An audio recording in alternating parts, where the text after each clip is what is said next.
Today we're going to be reading chapter 17 of Harry Potter and the Sorcerer's Stone, The Man with Two Faces. I hope that you guys enjoy. The Man with Two Faces. It was Quirrell. You, gasped Harry. Quirrell smiled. His face wasn't twitching at all. Me, he said calmly. I wondered whether I'd be meeting you here, Potter. But I thought, Snape. Severus? Quirrell laughed, and it wasn't his usual quivering treble either, but cold and sharp.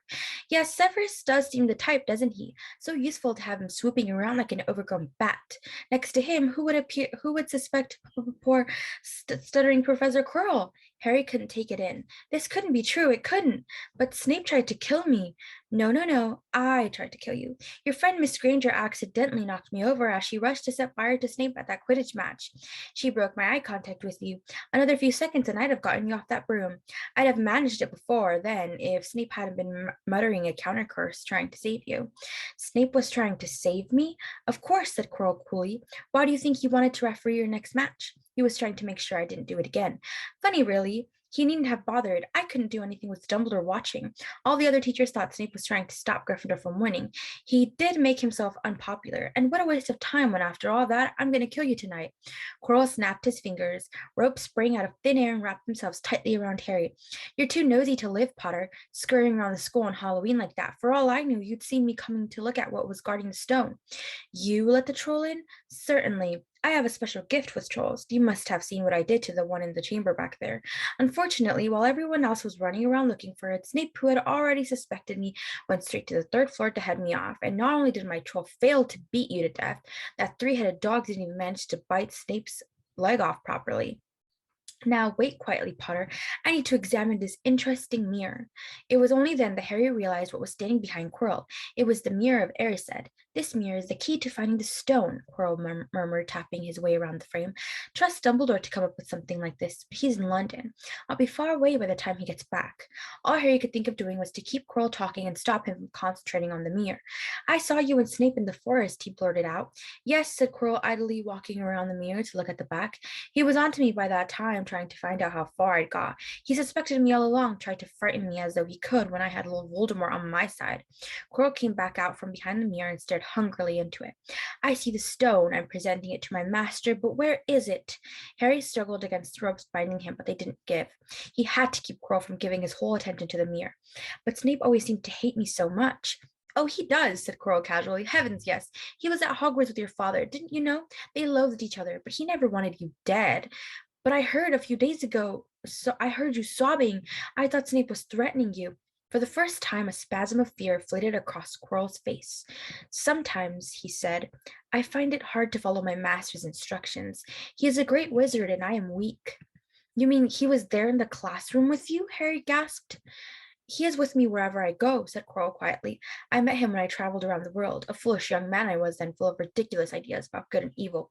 Lord Voldemort showed me how wrong I was. There is no good and evil. There is only power in those too weak to seek it. Since then, I have served him faithfully, although I have let him down many times. He has had to be very hard on me, Quirrell shivered suddenly. He does not forgive mistakes easily. When I failed to steal the stone from Gringotts, he was most displeased. He punished me, decided he would have to keep a closer watch on me. Quirrell's voice trailed away. Harry was remembering his trip to Diagon Alley. How could he have been so stupid? He'd seen Quirrell there that day, shaken hands with him in the leaky cauldron. Quirrell cursed under his breath. I don't understand. Is the stone inside the mirror? Should I break it? Harry's mind was racing. What I want more than anything else in the world at the moment, he thought, is to find the stone before Quirrell does. So if I look in the mirror, I should see myself fighting it, which means I'll see where it's hidden. But how can I look without Quirrell realizing what I'm up to? He tried to edge to the left to get in front of the glass without Quirrell noticing, but the ropes around his ankles were too tight. He tripped and fell over. Quirrell ignored him. He was still talking to himself. What does this mirror do? How does it work? Help me, master. And to Harry's horror, a voice answered, and the voice seemed to come from Quirrell himself. Use the boy, use the boy. Quirrell rounded on Harry. Yes, Potter, come here. He clapped his hands once, and the ropes binding Harry fell off. Harry got slowly to his feet. Come here, Quirrell repeated. Look in the mirror and tell me what you see. Harry walked toward him. I must lie, he thought desperately. I must look and lie about what I see. That's all. Quirrell moved close behind him. Harry breathed in the funny smell that seemed to come from Quirrell's turban. He closed his eyes, stepped in front of the mirror, and opened them again. He saw his reflection, pale and scared looking at first, but a moment later the reflection smiled at him. It put its hand in its pocket and pulled out a blood-red stone. It winked and put the stone back in its pocket. As it did so, Harry felt something heavy drop in his real pocket. Somehow, incredibly, he'd gotten the stone. Well, said Quirrell impatiently, what do you see? Harry screwed up his courage. I see myself shaking hands with Dumbledore, he invented. I've won the House Cup for Gryffindor. Quirrell cursed again. Get out of the way, he said. As Harry moved aside, he felt the Sorcerer's Stone against his leg. Dare he make a break for it? But he hadn't walked 5 paces before a high voice spoke through though Quirrell wasn't moving his lips. He lies! He lies! Potter, come back here, Quirrell shouted. Tell me the truth. What do you see? The high voice spoke again. Let me speak to him, face to face. Master, you are not strong enough. I have strength enough for this. Harry felt as if Devil's Snare was rooting him to the spot. He couldn't move a muscle. Petrified, he watched as Quirrell reached up and began to unwrap his turban. What was going on? The turban fell away. Quirrell's head looked strangely small without it. Then he turned slowly on the spot. Harry would have screamed, but he couldn't make a sound. Where there should have been a back to Quirrell's head, there was a face, the most terrible face Harry had ever seen. It was chalk white with glaring red eyes and slits for nostrils like a snake. Harry Potter, it whispered. Harry tried to take a step backward, but his legs wouldn't move. See what I have become, the face said. Mere shadow and vapor. I have form only when I can share another's body. But there have always been those willing to let me into their hearts and minds. You know Cornblood has strengthened me these past weeks. You saw faithful Quirrell drinking it for me in the forest. And once I have the elixir of life, I'll be able to create a body of my own. Now, why don't you give me that stone in your pocket? So he knew. The feeling suddenly surged back into Harry's legs. He stumbled backwards. Don't be a fool, snarled the face. Better save your own life and join me, or you'll meet the same end as your parents. They died begging me for mercy. Liar, Harry shouted suddenly. Quirrell was walking backward at him so that Voldemort could still see him. The evil face was now smiling. How touching, it hissed. I always value bravery. Yes, boy, your parents were brave. I killed your father first, and he put up a courageous fight. But your mother needn't have died. She was trying to protect you. Now give me the stone unless you want her to have died in vain. Never! Harry sprang toward the flame door, but Voldemort screamed, Seize him! And the next second, Harry felt Quirrell's hand close on his wrist at once. A needle-sharp pain seared across Harry's scar. His head felt as though it was about to split into 2. He yelled, struggling with all his might, and to his surprise, Quirrell let go of him. The pain in his head lessened. He looked around wildly to see where Quirrell had gone and saw him hunched in pain looking at his fingers. They were blistering before his eyes. Seize him! Seize him! Shrieked Voldemort again, and Quirrell lunged, knocking Harry clean off his feet, landing on top of him, both hands around Harry's neck. Harry's scar was almost blinding him with pain, and he could see Quirrell howling in agony. Master, I cannot hold him! My hands! My hands! And Quirrell, though pinning Harry to the ground with his knees, let go of his neck and stared bewildered at his own palms. Harry could see they looked burned, raw, red, and shiny. Then kill him, fool, and be done, screeched Voldemort. Quirrell raised his hand to perform a deadly curse, but Harry, by instinct, reached up and grabbed Quirrell's face. Ah! Quirrell rolled off him, his face blistering too, and then Harry knew. Quirrell couldn't touch his bare skin, not without suffering terrible pain. His only chance was to keep hold of Quirrell, keep him in enough pain to stop him from doing a curse. Harry jumped to his feet, caught by Quirrell by the arm, and hung on as tight as he could. Quirrell screamed and tried to throw Harry off. The pain in Harry's head was building. He couldn't see. He could only hear Quirrell's terrible shrieks and Voldemort's yells of kill him, and other voices, maybe in Harry's own head, crying, Harry, Harry! He felt Quirrell's arm wrench from his grasp, knew all was lost, and fell into blackness, down, down, down. Something gold was glinting just above him. The snitch! He tried to catch it, but his arms were too heavy. He blinked. It wasn't the snitch at all. It was a pair of glasses. How strange. He blinked again. The smiling face of Albus Dumbledore swam into view above him.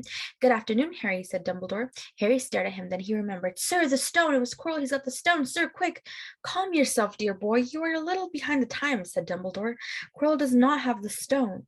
Then who does, sir? Harry, please relax, or Madame Pomfrey will have me thrown out.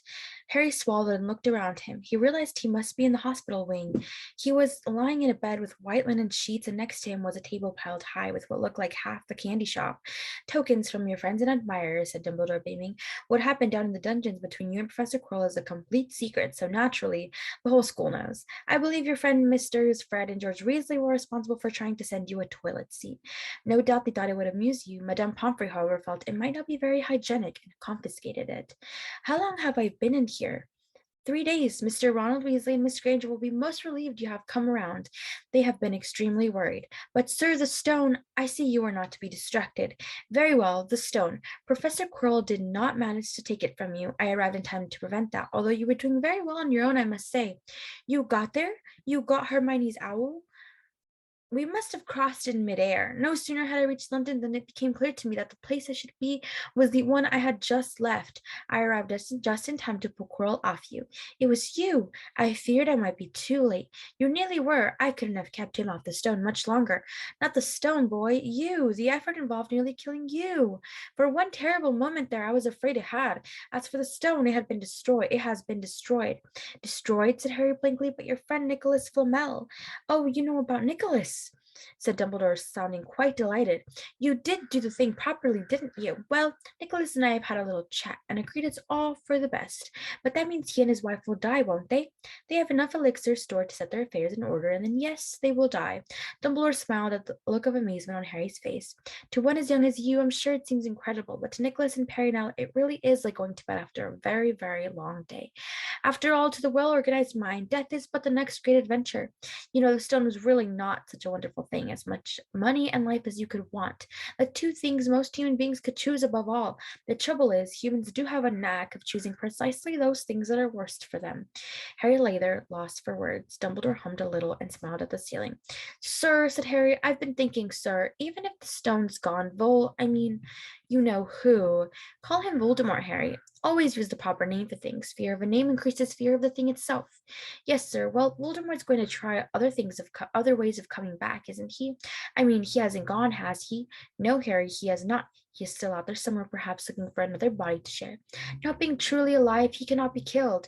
He left Quirrell to die. He shows just as little mercy to his followers as his enemy. Nevertheless, Harry, while you may only have delayed his return to power, it will merely take someone else who is prepared to fight what seems a losing battle next time, and if he is delayed again and again, why, he may never return to power. Harry nodded, but stopped quickly because it made his head hurt.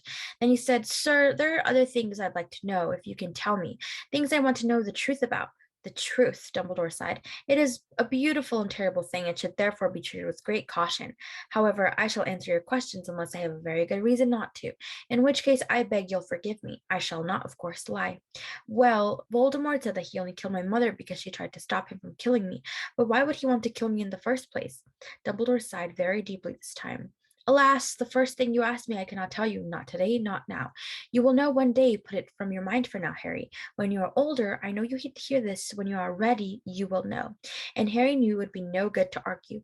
But why couldn't Quirrell touch me? Your mother died to save you. If there is one thing Voldemort cannot understand, it is love. He didn't realize that love as powerful as your mother's for you leaves its own mark. Not a scar, no visible sign.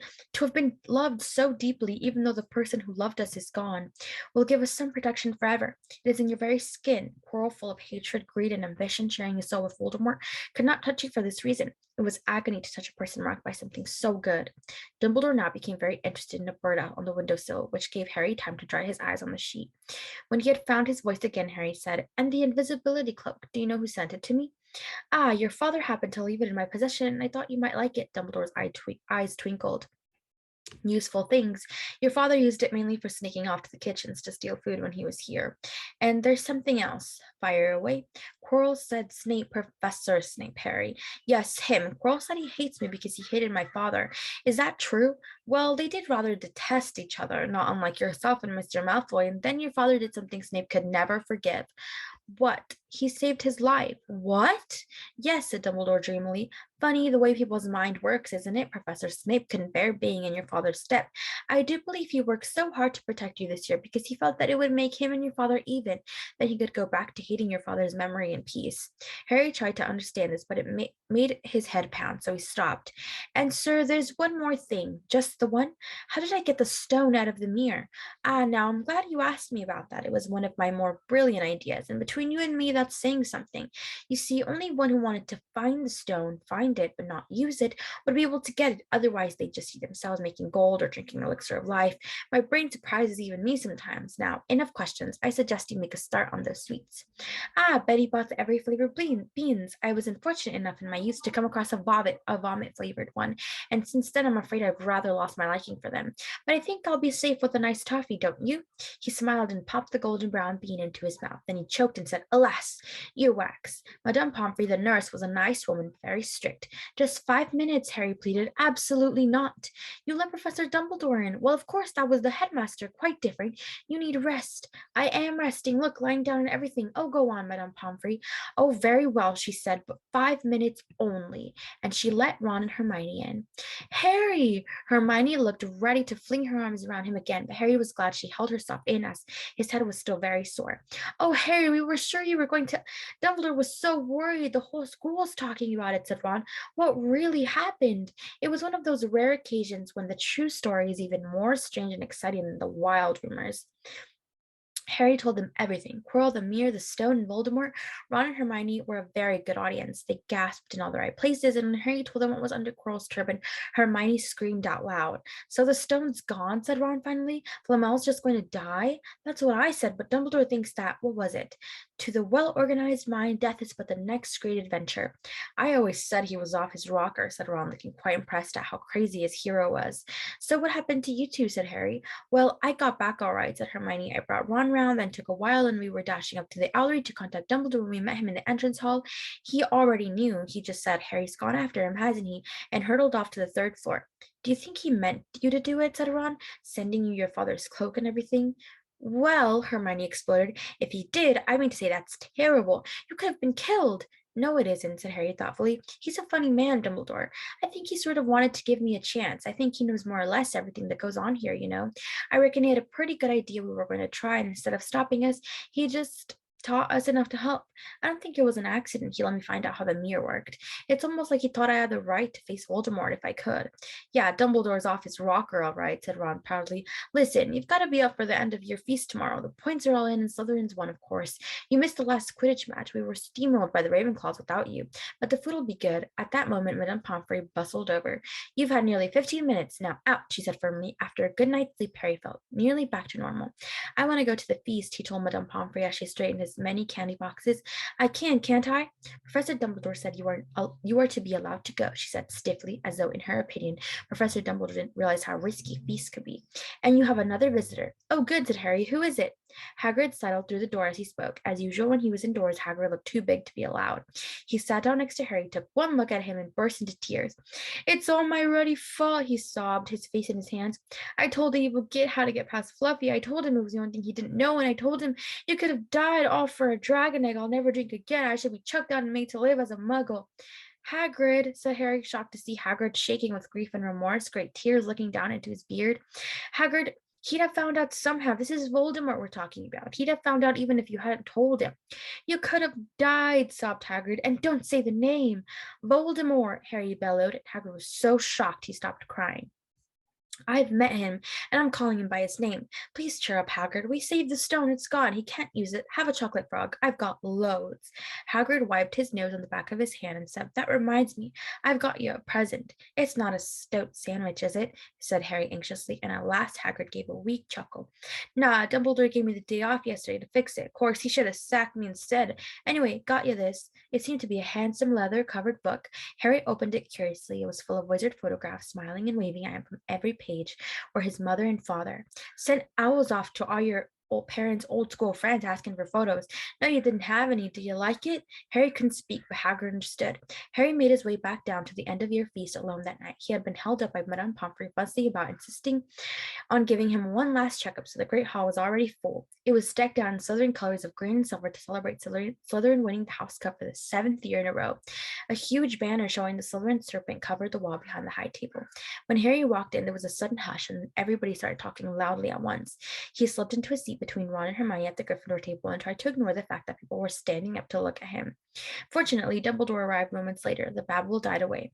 "Another year gone," Dumbledore said cheerfully, "and I must trouble you with an old man's wheezing waffle before we sink our teeth into our delicious feast. What a year it has been! Hopefully our heads are a little fuller than they were. You have the whole summer ahead to get them nice and empty before next year starts. Now, as I understand it, the House Cup here needs awarding, and the points stand thus: in fourth place, Gryffindor with 312 points; in third place, Hufflepuff with 352; Ravenclaw has 426, and Slytherin 472. A storm of cheering and stamping broke out from the Slytherin table. Harry could see Draco Malfoy banging his goblet on the table. It was a sickening sight. "Yes, yes, well done, Slytherin," said Dumbledore. "However, recent events must be taken into account." The room went very still. The Slytherin smiles faded a little. "Ahem," said Dumbledore. "I have a few last-minute points to dish out. Let me see. Yes. First, to Mr. Ronald Weasley." Ron went purple in the face. He looked like a radish with a bad sunburn. "For the best played game of chess Hogwarts has seen in many years, I award Gryffindor House 50 points." Gryffindor cheers nearly raised the bewitched ceilings. The stars overhead seemed to quiver. Percy could be heard telling the other prefects, "My brother, you know, my youngest brother got past McGonagall's giant chess set." At last there was silence again. Second, to Miss Hermione Granger for the use of cool logic in the face of fire. "I award Gryffindor House 50 points."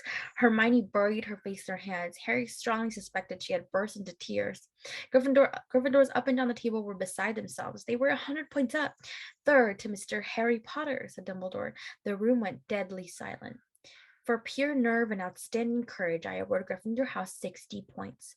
The din was deafening. Those who could add up while yelling themselves hoarse knew that Gryffindor now had 472 points, exactly the same as Slytherin. They had tied for the House Cup. If only Dumbledore had given Harry just one more point. Dumbledore raised his hand. The room gradually fell silent. "There are all kinds of courage," said Dumbledore, smiling. "It takes a great deal of bravery to stand up to our enemies, but just as much to stand up to our friends. I therefore award 10 points to Mr. Neville Longbottom." Someone standing outside the great hall might as well have thought some sort of explosion had taken place. So loud was the noise that erupted from the Gryffindor table. Harry, Ron, and Hermione stood up to yell and cheer as Neville, white with shock, disappeared under a pile of people hugging him. He had never won so much as a point for Gryffindor before. Harry, still cheering, nudged Ron in the ribs, pointed at Malfoy, couldn't have looked more stunned and horrified if he had just had the body bind curse put on him. "Which means," Dumbledore called over the storm of applause, for even Ravenclaw and Hufflepuff were celebrating the downfall of Slytherin, "we need a little change of decoration." He clapped his hands. In an instant, the green hangings became scarlet and the silver became gold. The huge Slytherin serpent vanished, and a towering Gryffindor lion took its place. Snape was shaking Professor McGonagall's hand with a horrible, forced smile. He caught Harry's eye, and Harry knew at once that Snape's feeling towards him hadn't changed one jot. This didn't worry Harry. It seemed as though life would be back to normal next year, or as normal as it ever was at Hogwarts. It was the best evening of Harry's life, better than winning at Quidditch or Christmas or knocking out mountain trolls. He would never ever forget tonight. Harry had almost forgotten that the exam results were still to come, but come they did. To their great surprise, both he and Ron passed with good marks. Hermione, of course, had the best grades of the first years. Even Neville scrapped through his good herbology mark, making up for his abysmal potions one. They had hoped that Goyle, who was almost as stupid as he was mean, might be thrown out, but he had passed too. It was a shame, but as Ron said, you couldn't have everything in life. And suddenly their wardrobes were empty, their trunks were packed. Neville's toad was found lurking in a corner of the toilets. Notes were handed out to all the students warning them not to use magic over the holidays. "I always hope they'll forget to give us these," said Fred Weasley sadly. Hagrid was there to take them down to the fleet of boats that sailed across the lake. They were boarding the Hogwarts Express, talking and laughing as the countryside became greener and tidier, eating Betty Bott's every flavored beans as they sped past Muggle towns, pulling off their wizard robes and putting on jackets and coats pulling into platform 9 3/4 at King's Cross Station. It took quite a while for them all to get off the platform. A wizened old guard was up by the ticket barrier, letting them go through the gate in twos and threes so they didn't attract attention, by all bursting out of a solid wall at once and alarming the muggles. "You must come and stay this summer," said Ron. "Both of you. I'll send you an owl." "Thanks," said Harry. "I'll need something to look forward to." People just jostled them as they moved forward and toward the gateway back to the Muggle world. Some of them called, "Bye, Harry. See you, Potter." "Still famous," said Ron, grinning at him. "Not where I'm going, I promise you," said Harry. He, Ron, and Hermione passed through the gateway together. "There he is, Mom. There he is. Look." It was Ginny Weasley, Ron's younger sister, and she wasn't pointing at Ron. "Harry Potter," she squealed. "Look, Mom, I can see." "Be quiet, Ginny, and it's rude to point." Mrs. Weasley smiled down at them. "Busy year," she said. "Very," said Harry. "Thanks for the fudge and the sweater, Mrs. Weasley." "Oh, it was nothing, dear." "Ready, are you?" It was Uncle Vernon, still purple-faced, still mustached, still looking furious at the nerve of Harry carrying an owl in a cage in a station full of ordinary people. Behind him stood Aunt Petunia and Dudley, looking terrified at the very sight of Harry. "You must be Harry's family," said Mrs. Weasley. "In a manner of speaking," said Uncle Vernon. "Hurry up, boy, we haven't got all day." He walked away. Harry hung back for a last word with Ron and Hermione. "See you over the summer, then. Hope you have a good holiday," said Hermione, looking uncertainly after Uncle Vernon, shocked that anyone could be so unpleasant. "Oh, I will," said Harry, and they were surprised at the grin that was spreading over his face. "They don't know we're not allowed to use magic at home. I'm going to have a lot of fun with Dudley this summer." So, members, that was chapter 17 of Harry Potter and the Sorcerer's Stone. I'm going to read off 3 comprehension questions, and please answer them if you can. So, question number 1, what man was trying to steal the Sorcerer's Stone? Who was trying to steal it? And question number 2, who was under Professor Quirrell's turban? Question number 3, what dropped in Harry's pocket as he looked in the mirror of Erised? So I hope that you guys enjoy this chapter. This is the last chapter of Harry Potter and the Sorcerer's Stone. There are more Harry Potter books, so I do hope that you guys stay tuned. But I really hope that you guys enjoyed this first book of the series. And stay tuned for next time, members. Bye.